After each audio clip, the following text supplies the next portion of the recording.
Wait നോക്കി സമാധാനമായി. 5 kilo കുറഞ്ഞിട്ടുണ്ട്. ഇനി അടുക്കളയിലേക്ക്. പഴവും മുട്ടയും പുഴുങ്ങാൻ വെച്ചു, പാലും വെച്ചു. എന്നിട്ട് മീനാക്ഷി എണീറ്റില്ല. കുഞ്ഞപ്പനെ തുറന്നു വിട്ടു. പിന്നെ തേങ്ങ പൊതിച്ച് ഒരു ചമ്മന്തി അരച്ചു. അടുപ്പിൽ അരിയും ഇട്ടു. പുറവശത്ത് വന്ന് നോക്കിയപ്പം കരിയിലുണ്ട്. അവിടെ ഒന്ന് തൂത്തു. അതിനുശേഷം മീനാക്ഷി എണീറ്റു. അപ്പോഴേക്ക് ദോശ ചുട്ടു കൊടുത്തു. ഇത് നെയ് റോസ്റ്റാണ് ഉണ്ടാക്കി കൊടുത്തത്.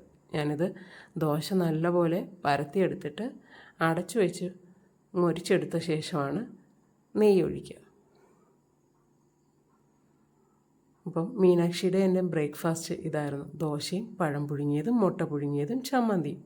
മീനാക്ഷിക്ക് പിന്നെ ഒരു ഗ്ലാസ് പാലും കൊടുക്കും. ഇതിന് ശേഷം ഞാൻ ഫ്രണ്ടിൽ വന്ന് നോക്കിയപ്പോഴത്തേക്ക് അവിടെ എല്ലാം കാടായിട്ടുണ്ട്. ഇത് സത്യത്തിൽ ഞാൻ കുറേശ്ശെ വീതം ഓരോ ദിവസമായിട്ട് വൃത്തിയാക്കുന്നുണ്ടായിരുന്നു. എങ്ങനെയെന്ന് വെച്ച് കഴിഞ്ഞാൽ കൈവച്ച് പറിച്ച് കളയാണ്. ഒരു സൈഡിൽ നിന്ന് വൃത്തിയാക്കും, അടുത്ത സൈഡിൽ നിന്ന് കിളിച്ച് വരും. ഇതാ പറിച്ച് കളഞ്ഞ പോച്ചയെല്ലാം അവിടെ ഇട്ടേക്കും. അന്നേരം അത് ഉണങ്ങുമ്പോൾ എടുത്ത് കത്തിക്കുകയോ എവിടെയെങ്കിലും കളയുകയോ ചെയ്യും. ഇതാ ചെയ്യുക. അപ്പം ഞാൻ പിന്നെ ഒന്നും നോക്കിയില്ല, തൂമ്പെടുത്തങ്ങ് ഇറങ്ങി. ഇന്നിവിടെ മൊത്തം വൃത്തിയാക്കണം എന്നാണ് വിചാരിച്ചത്. പക്ഷെ നടന്നില്ല, കംപ്ലീറ്റ് ആയിട്ടില്ല.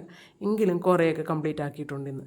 ഈ ചെടികളെല്ലാം മാറ്റി വൃത്തിയാക്കി കുറേയൊക്കെ നടന്നു. കുറച്ചൊന്നും നടന്നില്ല. അത്രയും ക്ഷീണമായിപ്പോയി. അത്ര വെയിലായിരുന്നു. കുറച്ചിട്ടിട്ട് ഞാൻ അങ്ങോട്ടേക്ക് അകത്തേക്ക് പോയി. ഞാനിവിടെ വൃത്തിയാക്കാനായിട്ട് മീനാക്ഷി ഏൽപ്പിച്ചിരുന്നു. കുറച്ച് വെള്ളം കോരി ഒഴിച്ച് ഈ മോപ്പ് വെച്ച് ഇങ്ങനെ എടുത്ത് കളയുക ചെയ്യുക. അപ്പോഴത്തേക്ക് പിന്നെ സൺഡ്രോപ്പ് ഞാൻ ഉണ്ടാക്കി വെച്ചിരുന്നത് ഞാൻ എടുത്ത് കുടിച്ചു. നല്ല സുഖമുണ്ട് തലയ്ക്ക്.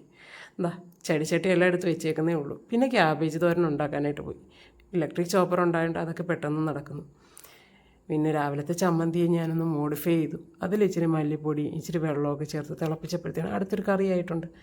തോരൻ, ക്യാബേജ് തോരന് തേങ്ങ, അതിനകത്ത് മുളക് പൊടി, വെളുത്തുള്ളി, ജീരകം ഇതൊക്കെ ചേർത്ത് ചതച്ചിട്ടിട്ടുണ്ട്. പിന്നെ ക്ഷീണമല്ലേ, വെയിലല്ലേ, നമ്മൾ കേടിരുന്നു. അത് വെച്ചൊരു ലസ്സി ഉണ്ടാക്കി.